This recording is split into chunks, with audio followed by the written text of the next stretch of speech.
Good morning. Hope your day is going well.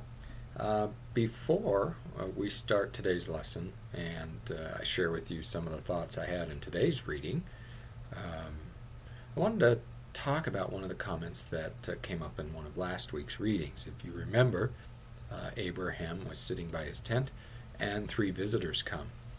And the comment related to number one, was that really the Lord and two angels? And in most of the commentaries that I see, that's exactly what it was. God coming in bodily form and two angels with him. And the other thing is, the person who left the comment was expressing somewhat longingly maybe that wouldn't it be nice if God spoke to us either with an audible voice or literally came to us to tell us what he wanted to tell us. To a certain extent, I sometimes have those feelings as well. Though, as you remember back in scriptures, I often recount the time when Jesus comes and actually raises Lazarus from the dead and calls him out of the tomb.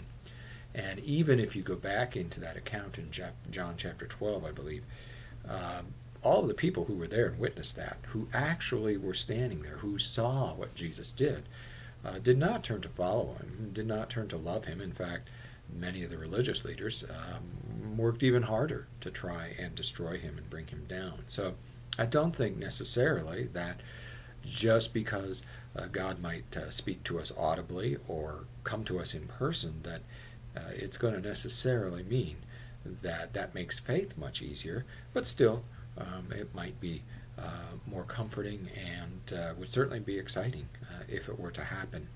Whether Abraham actually knew that it was the Lord at that moment, we're not sure, though he did fall to the ground and bow humbly before the three visitors. So,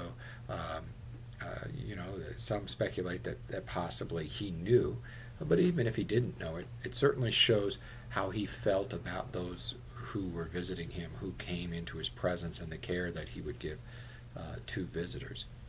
Now, let's move on to today's reading. I almost hesitate to do that. What can we say? I feel like the hits just keep on coming. The book of Genesis is like a psychologist's dream when you read it from cover to cover. I mean, how much more dysfunction can there be? I'm not sure where TV gets all their ideas for reality shows, but you couldn't beat this if you wanted to write about it. From Rachel to Leah to Jacob to Laban, it just goes back and forth. Each of them have their own issues that they bring to the table. I think last night Pam and I had the fortune to go to see the movie The Help, a wonderful movie about domestic servants, black women serving in Jackson, Mississippi in the 60s. And the story about their lives is told from their perspective and how difficult life was at that time. And I wonder what Bilhah and Zilpah, the servants of Rachel and Leah, would have to say. We aren't told, but I bet they would have some amazing stories to tell about what went on in the tents of that household.